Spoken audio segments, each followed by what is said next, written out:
يا لغتي عربية حسبي بأنك منطقي وبياني عربية قلبي. So do you find it a struggle to try and deal with both at the same time, or? I mean, yeah, of course, I'm not gonna lie to you. I mean, this is the problem with homosexuality. In every culture, if you get religion, there's always been that rejection. Do you know what I mean? Yes. So I feel like when we first started getting into faith, we do take it personally. But anything God asks of us, if he's like an engineer, do you know what I mean? If, say, example, you made a car.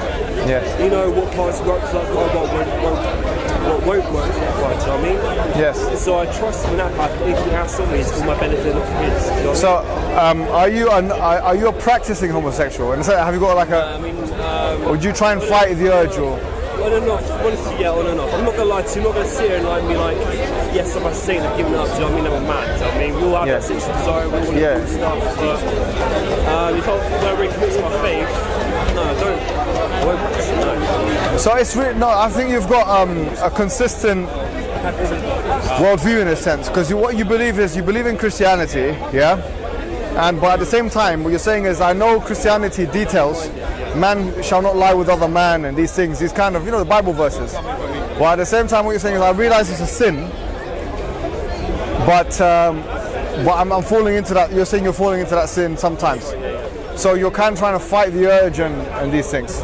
Yes, pretty much. I mean, I think every believer, whether Muslim, Jew, Christian, we've all got that one sin, for instance. Some are born with problem stealing, some are born with problem lying, someone's got a killer instinct inside them, do you know what I mean? So we've all got that one sin that's a consistent problem in our own lives, but that's what keeps us humble, do you know what I'm trying to say?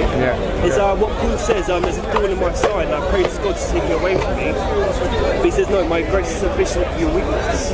Do you try to say it keeps us humble, reminds us that we're not perfect, and the one who's saying, well, I've got to try to be respectful because obviously you're not Christian, you're Muslim, I don't want to be offensive in any kind of way, but in the faith, it reminds us that it's his grace, his works, his actions that save us. Do you know what I'm trying to say?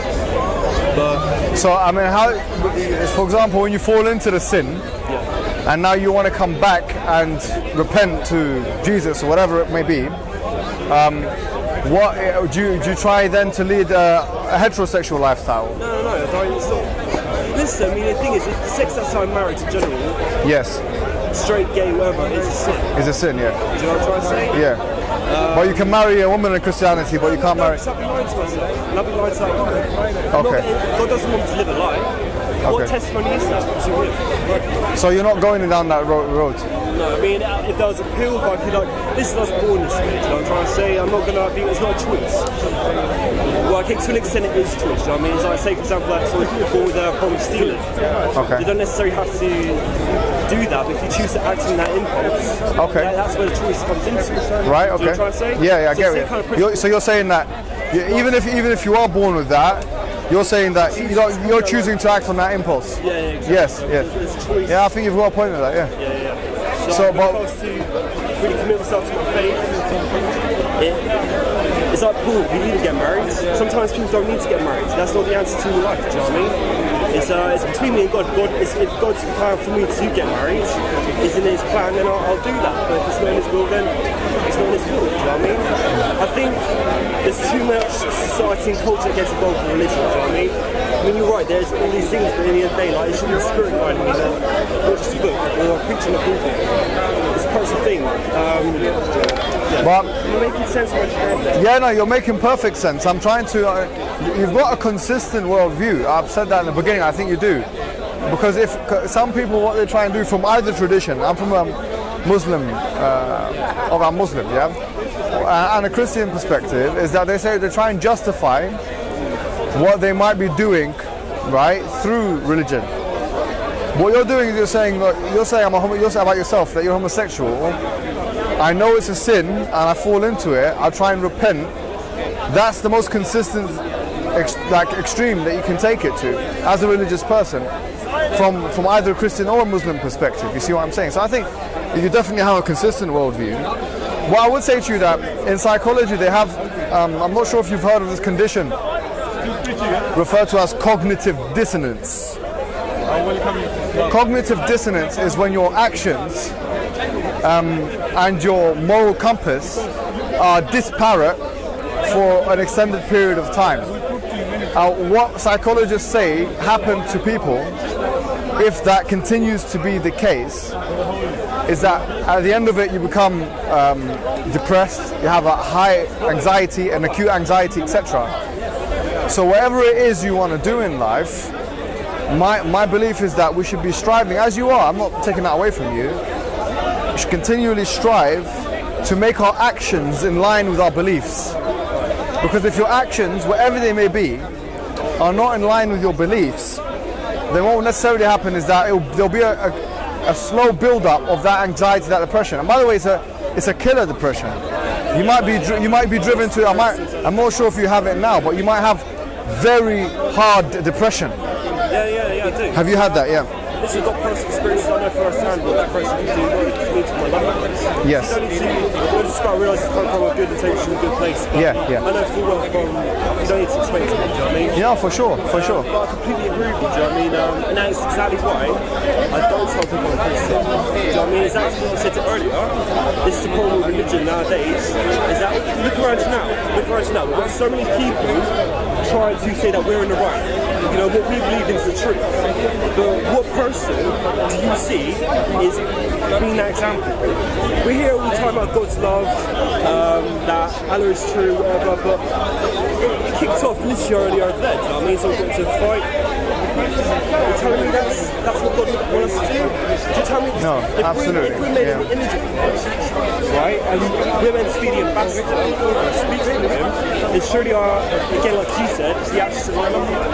So if I'm simply getting violent, there's this pure correlation. No, I totally take the point. I think you're absolutely right about that, and that goes back to the point. If you're compulsive, if you do something, whatever it may be, it's not just restricted to homosexuality, of course.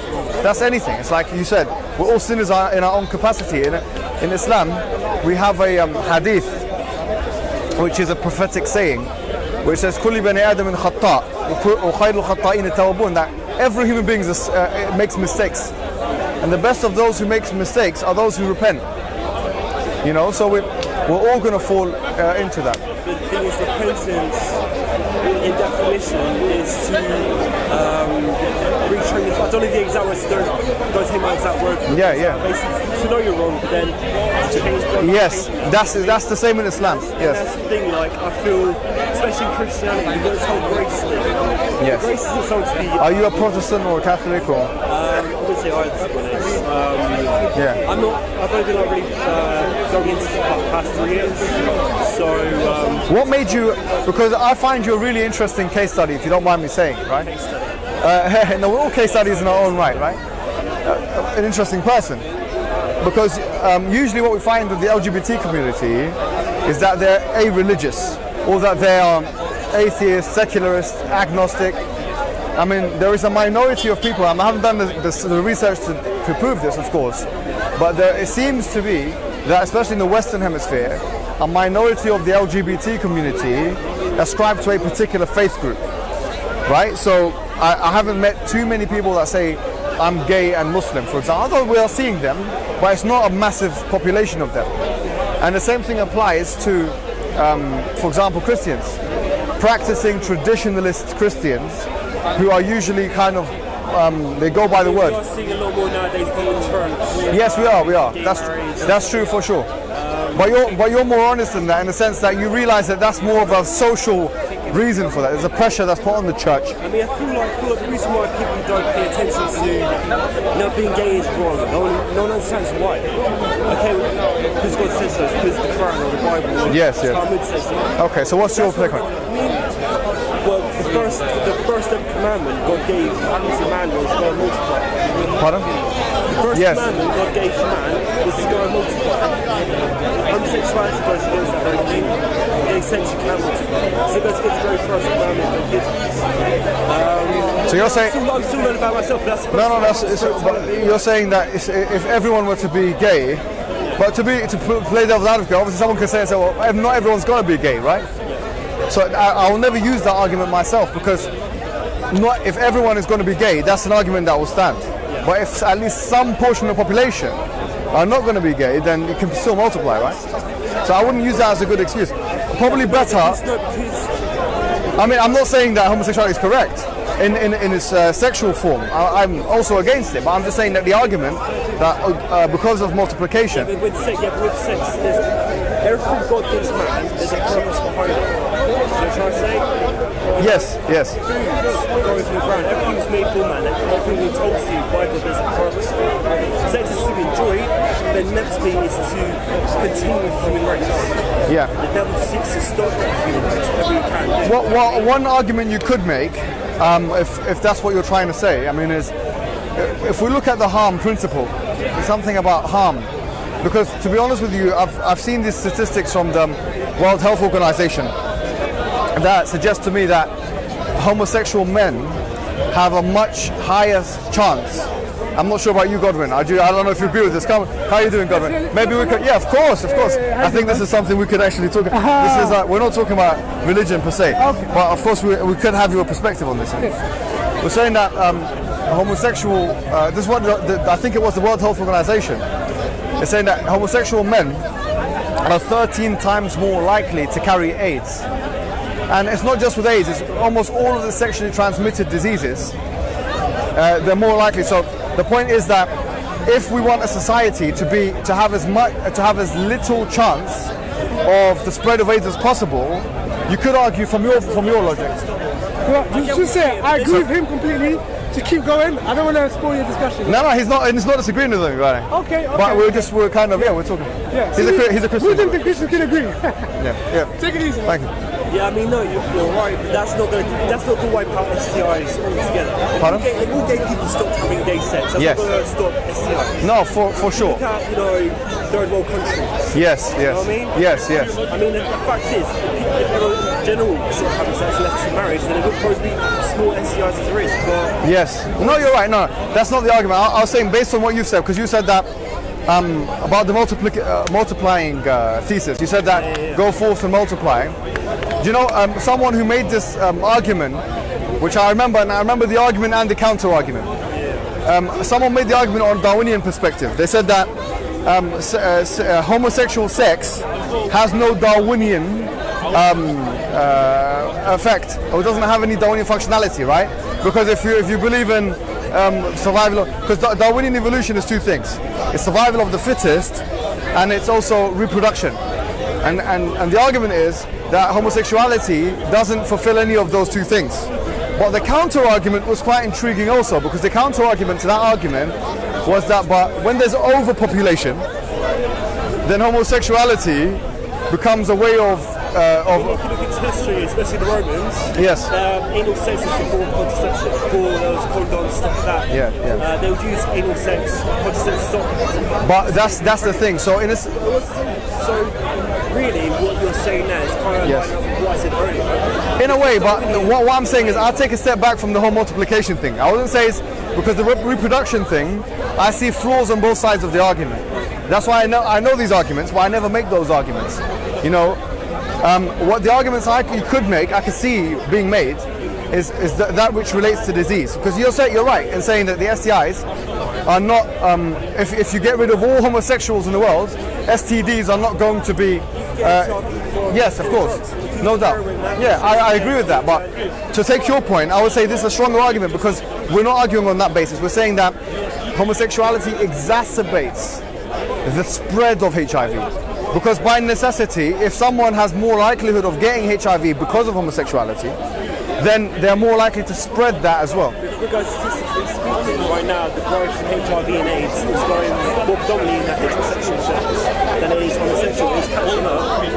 Yeah, it's No, we're talking. No, yeah, absolutely. No, I take the point.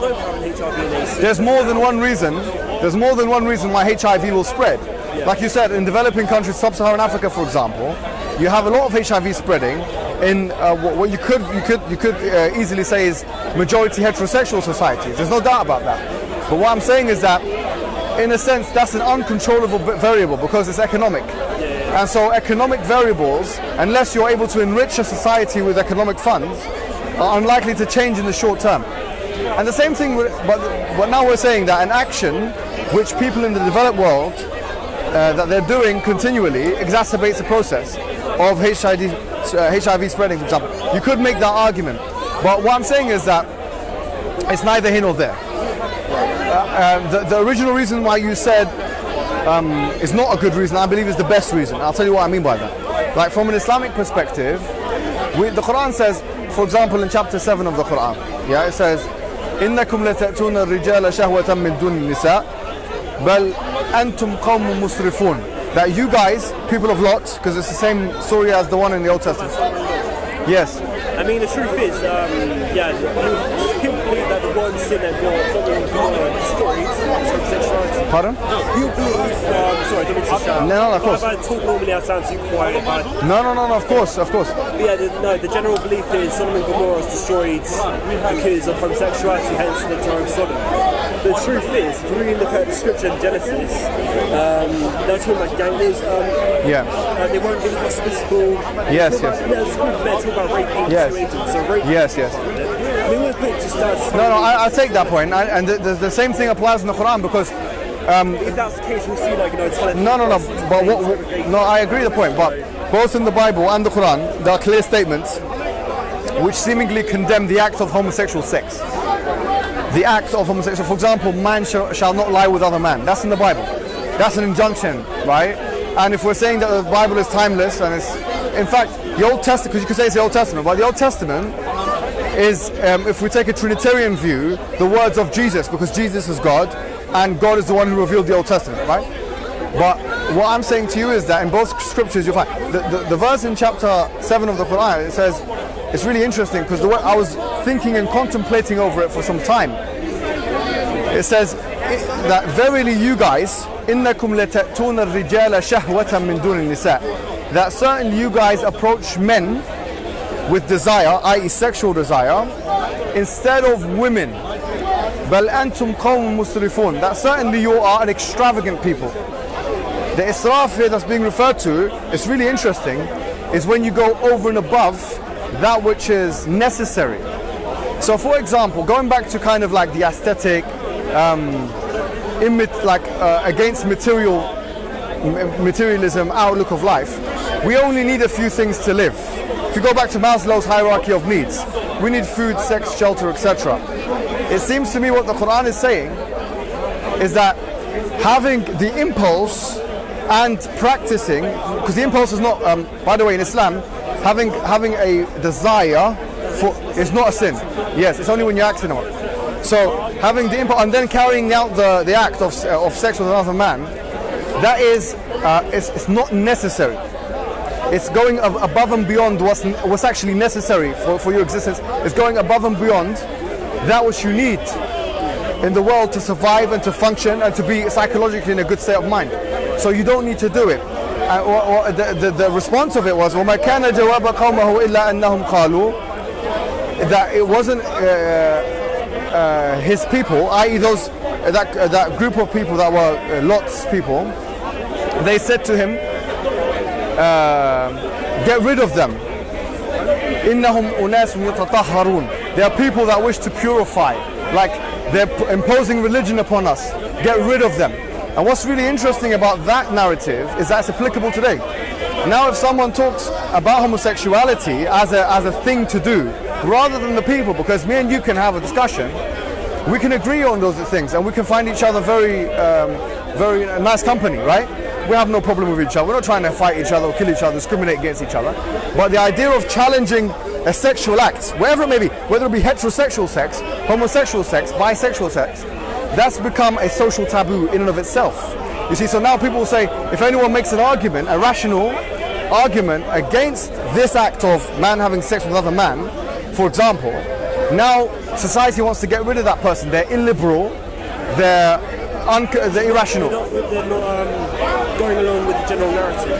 Exactly. This is the problem nowadays. Yes.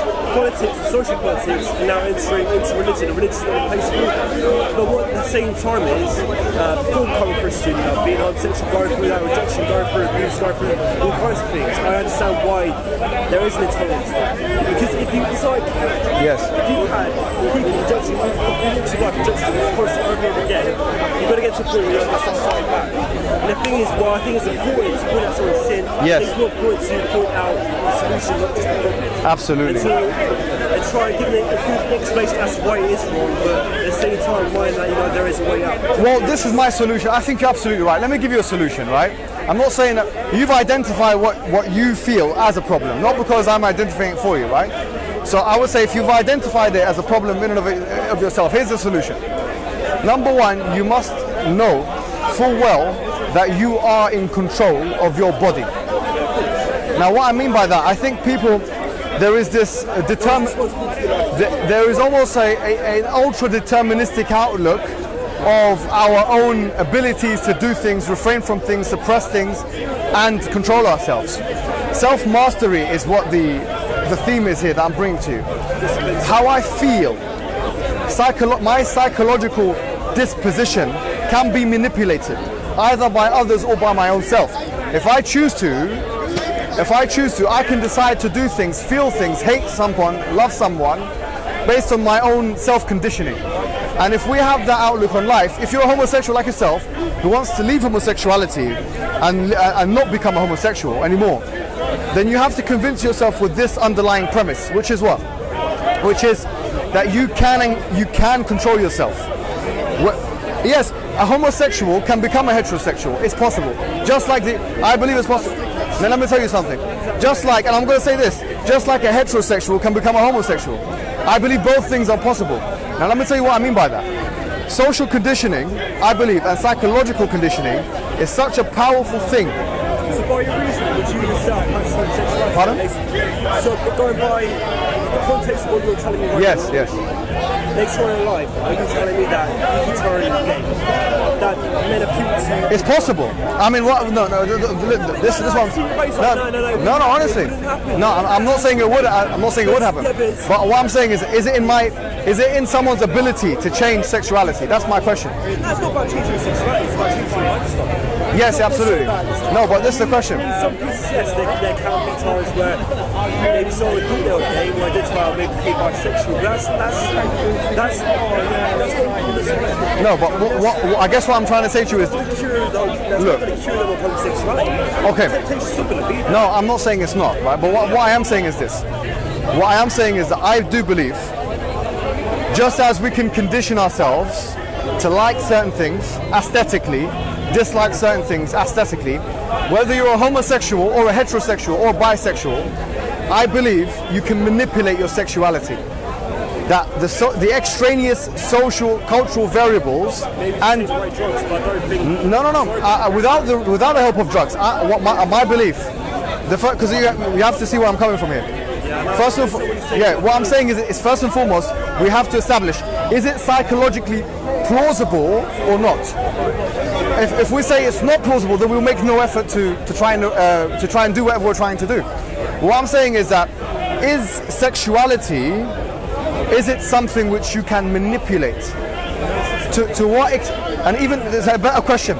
To what extent? This is a better question. To what extent can you manipulate your own sexuality? Now let me give you this. Obviously, if we look, You want to physically, as a man, yes, not to be the way the word is too graphic. As a man, in order to practice someone physically, you need to get an erection. As a gay guy, you are not going to be able to do that with a woman. If you are a straight man, and you are not straight, I don't think you could be straight to begin with. You are practicing your own sexual sex without any assistance, you get an erection, then that's not manipulating the sexuality, that's going by what you've already had. No, I see what you're saying for sure. But what I wanted to say to you is this. No, I can see what you're saying. But let me take a step back, because I think it depends on the psychological school of thought you come from, right, or you believe in. Like, for example, Sigmund Freud, who kind of established what is referred to now as psychoanalysis, yeah? He believed in the unconscious mind. He made that terminology popular in the psychological field, and he also believed in what he called the id, ego, and the superego. And what very famously he believed in as well is that toddlers have something called an Oedipus complex. I'm not sure if you've heard of this. All right, I'll tell you what this is. So he believed that toddlers, young people, at the age of say 4, 5, 6, 7, young. He had a case study with someone called Hans. He went to his house. His thesis, which is very controversial, still debated now, is that they go through something called the Oedipus complex. Oedipus was an ancient Greek guy who killed his father and slept with his mother. Yeah. So what is this Oedipus complex? The Oedipus complex is the idea that you desire your opposite gender parent. Sorry. All right. So the Oedipus complex is the idea that you desire your opposite gender parent. Okay. Now, according to Freud, as far as my reading of him goes, what happens is we internalize or otherwise suppress that desire for the opposite gender parent when we're younger. So that goes into the unconscious mind. So we all have an incestuous, according to Freud, we all have an incestuous impetus or impulse in the beginning. And then that transforms across time with the ego taking control, okay, of the id. The id is the animalistic side, the bestial side, the hedonist within us, right? So what Freud is saying, and through psychoanalysis, is that we move away from the incestuous impulse into just normal heterosexual impulse. But with that, what we find is that if you take this kind of belief on face value, that according to this school of thought, psychoanalytic school of thought, it's conceivable to suppress whatever desire it may be, whether it be an incestuous one, and you could potentially generalize that to a homosexual or a heterosexual or bisexual one as well. Yeah, but you can suppress something for a long time, but in the end it's going to happen. If you've got that desire, it's going to happen. Yeah. I mean, everything starts off with the mind. Well, that's the thing. That's why I would want to take a step back again, because he wrote a book called Civilizations and Its Discontents. Yeah, so Freud wrote a book called Civilizations and Its Discontent. His thesis is that really the ego and the superego act like a father figure. So in other words, society traps your feelings, your emotions, how you really, what you want to really enact, okay? What you really want to enact. And so what I was saying was, if society traps what you really want to enact, he sees that as a negative thing. And that actually we should free those things up so that we can live a freer lifestyle. You see what I'm saying? Obviously people like Plato, ancient philosophers and others would disagree with him and say actually that's what's required.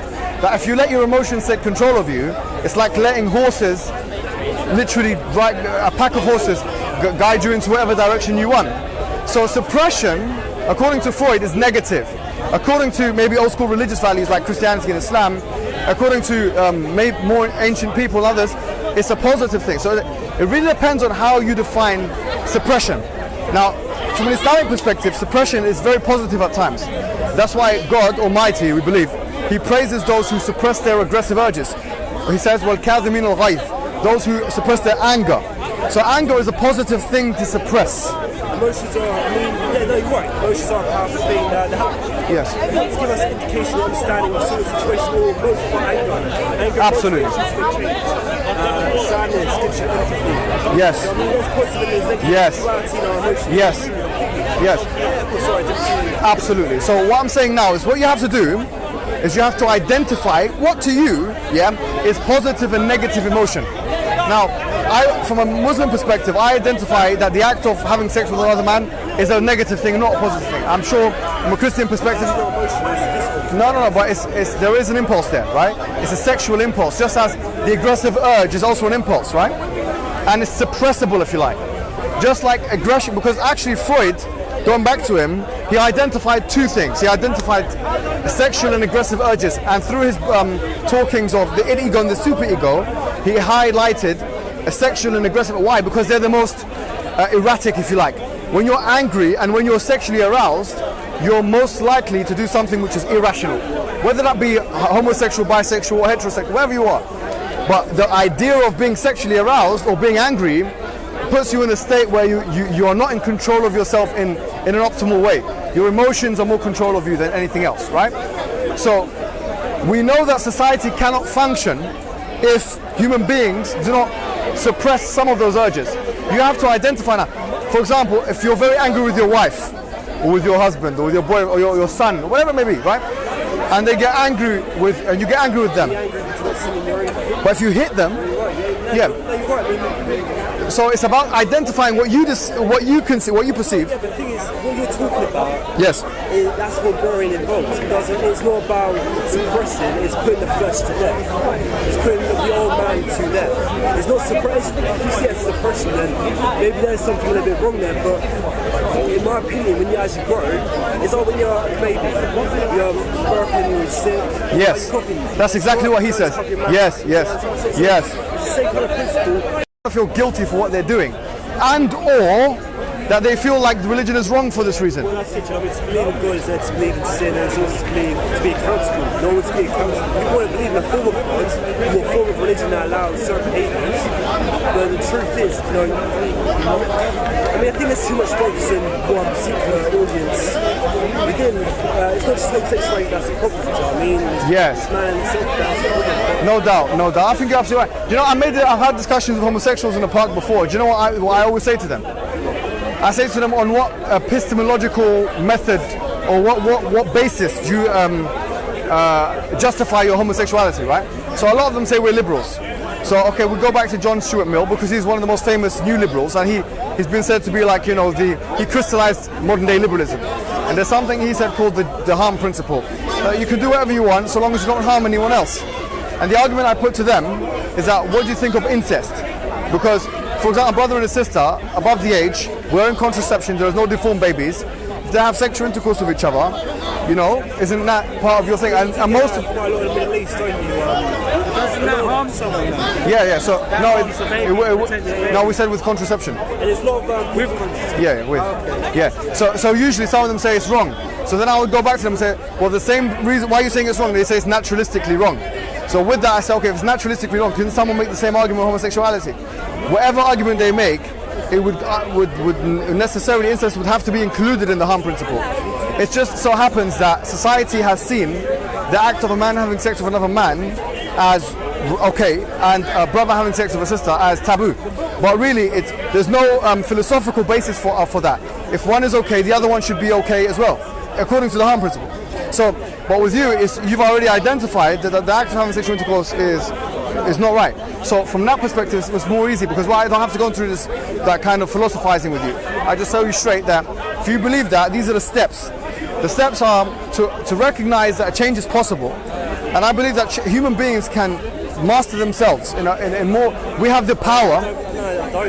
No, but you've got to buy this because we can change. No, you're right. We've got a power to degree to make the right decisions on that. But going from a biblical standpoint, if that was the case, I will leave Jesus, for example. We can do things in the wrong way, and every time we leave man in their own devices, we can't see no. Let me put it this way, right? Let me give you an extreme example. Whether it be if you're homosexual or heterosexual or bisexual, okay? I'm not going to ask you to do a thought experiment and to imagine the last time this happened to you. But what I was going to say was this, right? Imagine now you're in a state where you're at the height of your sexual arousal, and you're about to perform the act, whatever the act is, and someone knocks on the door right before you perform the act, and you know who it is? It's just someone who's got a gun in their hand, right? And they point the gun right at your head. Now, how quickly will your sexual arousal disappear? Very quickly, because... Well, it depends if we've got a fetish for guns or not, John. Pardon? It might turn on a little bit, John. No. If someone shoots that gun... No. You're not going to have fetish for guns. Trust me, okay. If you don't... Okay, a lion comes in. A lion comes in, or whatever it is. Someone stabs you. You're not going to feel scared, you're going to have a problem. So the idea is this. What I'm trying to say to you is, why? The reason why is because the feeling of fear has overpowered the feeling of sexual arousal, and that's the reality. That's what I'm saying. The extraneous variable can determine your outlook and your disposition. So if someone points a gun to your head and you're about to have intercourse with someone, you feel completely sexually aroused, but they point a gun in your head, the arousal will probably go. I'm telling you. You understand what I'm saying? Now, what that suggests to me is that you're in control. Do you see what I'm saying? Because if you're able to get your fear up intrinsically by yourself, That's not by yourself, though. That's Pardon? by a company. No, but if you're, but no, what I'm saying is, no, you're absolutely right. And then someone pointed Now, for example, from our perspective in Islam, Christianity, and Judaism, homosexuality, yeah. So in these religions, especially in Christianity and Islam, we believe in heaven and hell. Yeah. Now, if you truly believe in hell, like to a high degree, the more you believe in hell, the more you can see it in front of you when you're doing your actions. I mean, what are you going to do? It's like the gun pointing at your head. Really. And now a secular person might not ever understand this. Might never ever understand this. But a religious person will. And that's why we have a beautiful hadith of the Prophet Muhammad. He said that there are 7 people that will be shaded by the throne of God in the day where there is no shade except for his shade. And you know what he said? One of them is when a woman comes to him and she seduces him. And he says, Inni akhafullah, I fear God. So look at the wording that's being used. Fear. So the fear of God's punishment in this case supersedes the fear of, supersedes the arousal or the desire that that person has. Once someone has reached that level of spiritual awareness and self-mastery, in that case they can decide to do things which are intrinsically against their psychological dispositions. They can do things which are against their desires. They can do things which are against their person. Do you see what I'm saying? And that's why people will take their lives for this, for religion. You've got to ask yourself the question, why would people kill themselves? You know what I'm saying? I'm not saying it's right, but a suicide bomber, we disagree with them, right? We completely, I mean, just with caveat, no one, you know, we disagree with a suicide bomber. But what is the mind frame of, I mean, they're willing to put everything, I mean, you've got to understand, or not even a suicide bomber, the Crusaders, anybody, anyone can decide, they've decided now, anyone, yeah? Their life is less important than the rewards that they will get as a result of, so whatever it is. Yeah. But we disagree with those guys. That's just crazy, really. No, I agree with you. But I'm just saying that they've put themselves in a frame of mind. Do you see what I'm saying?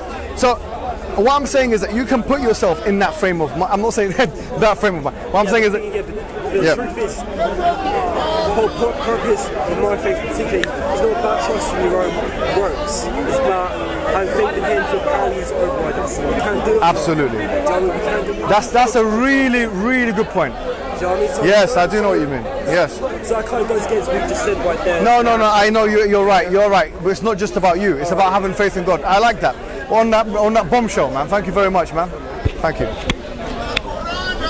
يا لغتي عربية حسبي بأنك منطقي وبياني عربية قلبي